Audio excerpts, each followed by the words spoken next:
Good afternoon. It is Tuesday, May the 4th. I skipped the last couple of days. I don't usually skip a couple of days in a row, but it's just me whining about being sick if I didn't.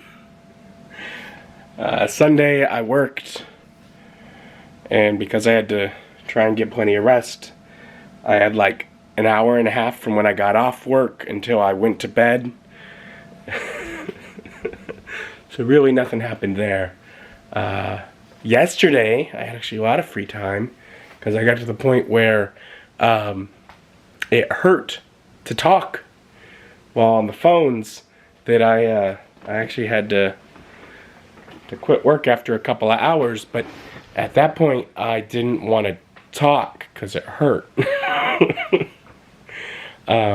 So I just laid around all day and let my voice rest. And by this morning, I was doing all right.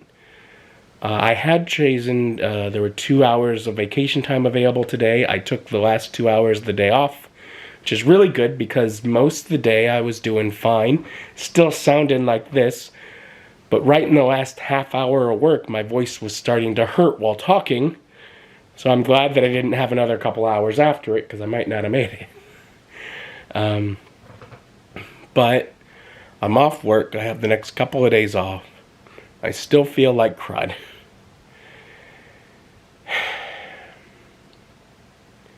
And you know what? I've still throughout this, I've not had a fever.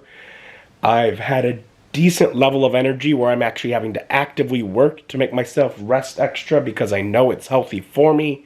As my body's trying to recover, so it is lasting much longer than I want, but it is, for the most part, mild. It's just annoying. Could be a lot worse, and I'm aware of that, and I'm grateful that it's not worse. Oh wow. It's Tuesday. I was thinking about it earlier. What do I want to watch? I don't know. I'm like, I could watch more James Bond. That'd be fun.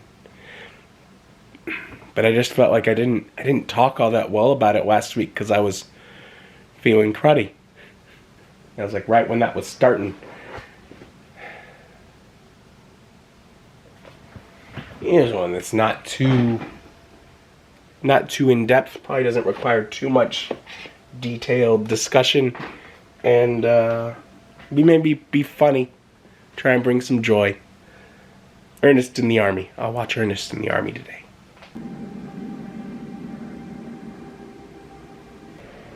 And I would give Ernest in the Army 5.7 out of 10. It's silly. It's got all the silly of Ernest. But like compared to even like Ernest Goes to Camp, it doesn't quite have the same heart, same emotional draw. It's silly. Ernest has always dreamed of driving Army big rigs and armored vehicles, so desperate to get behind the wheel, he lets his good buddy, Sergeant Ben Kolsky, talk him into joining the Army Reserves.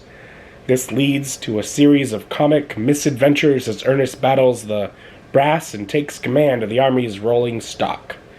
Although he'll never be a textbook soldier, Ernest uses his own comic brand of not-so-common sense and courage to take on the power-hungry Middle East dictator and his dreaded secret weapon.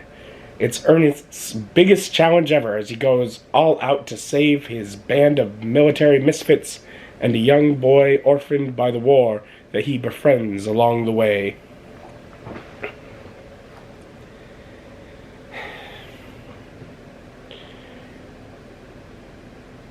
I mean, yeah, it's generic Middle East conflict issue. This is from 1997, of note.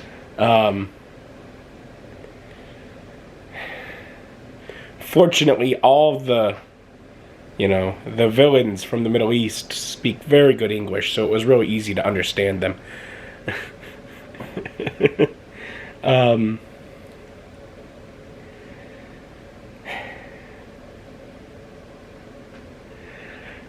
Ernest decides he wants to drive army vehicles, so he joins the reserves, and all of a sudden that reserve unit gets swept off into the Middle East, under control of some UN, European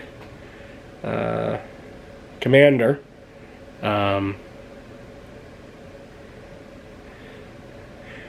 Who's really a jerk to Ernest, but don't worry. Because of the little unexplained side plot that appears to be Blofeld from Spectre, from James Bond, the sergeant was working, or the commander was working for him, and was going to deliver the nuclear missile to this shadow organization.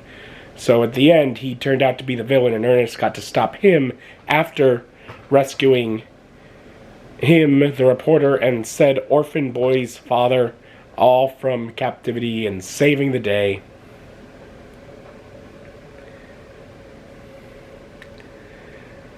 Lots of jokes. They do a decent job of setup and payoff. Setup at the beginning, he's, catching golf balls, and they use that at the end to catch mines. Set up kind of early on. He made pancakes, except half of the batter got switched out for tank patch, so they're just like stone, and like he does a thing where it like pierces through the armor of a tank as he tosses it like a frisbee, and he has it in his back pocket at the end to toss at the dictator, the president for life. So, it's a decent, comedic setup and payoff.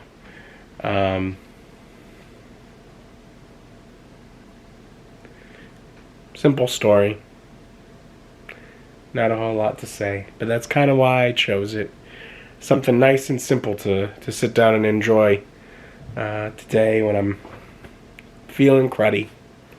And I did smile and laugh, and that's key. I still don't understand why Spectre is involved in this. Like it's like shadowy figure with like his upper half blocked, and he's petting a white cat. I mean, it's when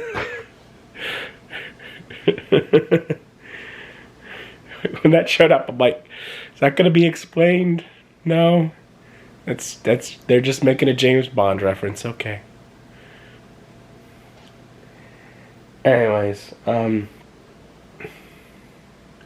I still feel like crud, so I'll figure out some something to eat, and I'm gonna go to bed. I got the next couple of days off. Just try and get some rest. Hopefully get better. At this point, I'm sick of being sick. Thank you for joining me. Join me as my journey continues. Bye.